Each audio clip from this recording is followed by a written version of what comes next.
പറഞ്ഞതുപോലെ അർബഉ ഖിസാലിൻ തുഫ്സിദുൽ ഖൽബ്, 4 കാര്യങ്ങൾ അത് മനുഷ്യൻ്റെ ഹൃദയത്തിനേക്ക് കേടുവരുത്തുന്ന.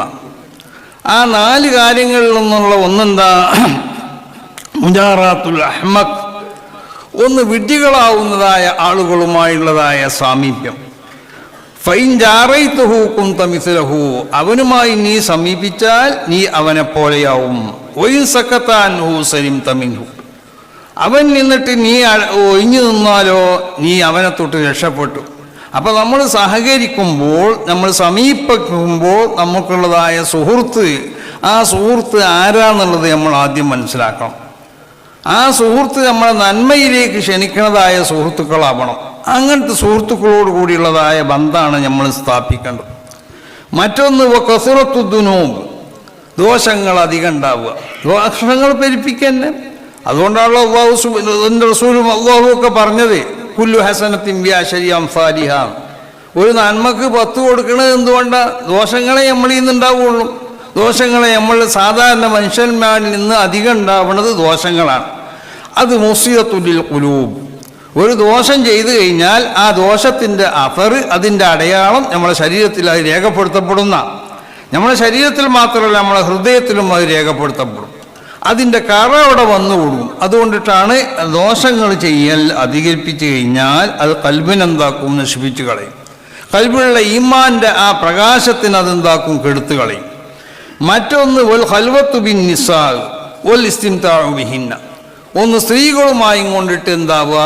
ഒറ്റപ്പെടുക എന്ന് മാത്രമല്ല, സ്ത്രീകളിലേക്ക് ആകർഷിപ്പിക്കപ്പെടുന്നതായ സർവ്വ സാഹചര്യങ്ങളിൽ നിന്നും ഒഴിഞ്ഞു നിൽക്കണം. അത് സ്ത്രീകളെ നമ്മൾ സദസ്സിൽ കൂട്ടലായാലും അതെന്താവണമെന്നറിയോ? പുരുഷനുമായി ബന്ധപ്പെടാത്ത നിൽക്കുക അവരെ കൂട്ടേണ്ടത്.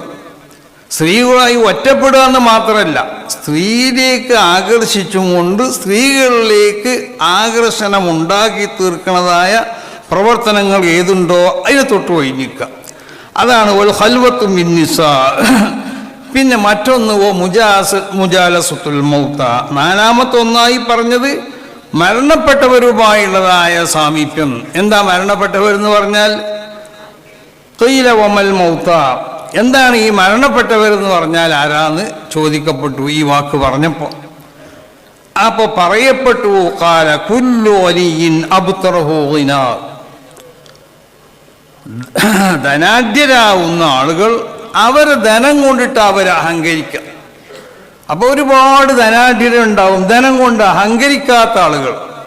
അങ്ങനത്തെ ധനാഢ്യരുമായിട്ടുള്ളതായ ബന്ധമാണ് നമ്മൾ സ്ഥാപിക്കേണ്ടത്.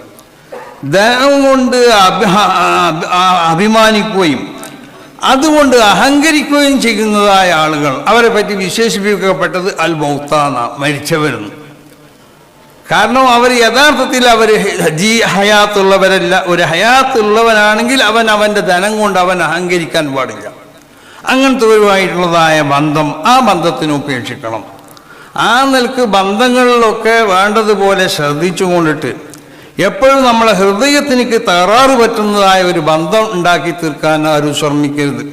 വളരെയധികം ശ്രദ്ധിച്ച് നന്മകൾ ഉണ്ടാക്കി തീർക്കാനാണ് നമ്മൾ ശ്രമിക്കേണ്ടത്. അപ്പോൾ അല്ലാഹു സുബ്ഹാനഹു വ തആല നമ്മളെ സംബന്ധിച്ചിടത്തോളമൊക്കെ വലിയ അനുഗ്രഹങ്ങളാണ് ചെയ്തിട്ടുള്ളത്. നമ്മുടെ രാജ്യത്തിൻ്റെ പല ഭാഗങ്ങളിലേക്ക് വരുമ്പോഴും അവിടെ നമുക്ക് നേതൃത്വം നൽകാൻ പറ്റുന്നതായ പണ്ഡിതന്മാരൊക്കെ ഉണ്ടായതുകൊണ്ടിട്ട് അവരൊക്കെ നേതൃത്വത്തിൽ ഇതുപോലുള്ളതായ സദസ്സുകൾ, മറ്റുള്ള ദിക്റിൻ്റെ സദസ്സുകൾ, സ്വലാത്തിൻ്റെ സദസ്സുകൾ, വഅദിൻ്റെ സദസ്സുകളൊക്കെ സംഘടിപ്പിക്കുന്നതുകൊണ്ട് അതിൽ നിന്നൊക്കെ നമുക്ക് ഈമാനികമാവുന്നതായ ഒരു ആവേശം ഉണ്ടാക്കി തീർക്കുകയും അത് കാരണമായി ധാർമ്മികമായുള്ള വളർച്ചയ്ക്ക് അത് കാരണമാവുകയും ചെയ്യുകയാണ്.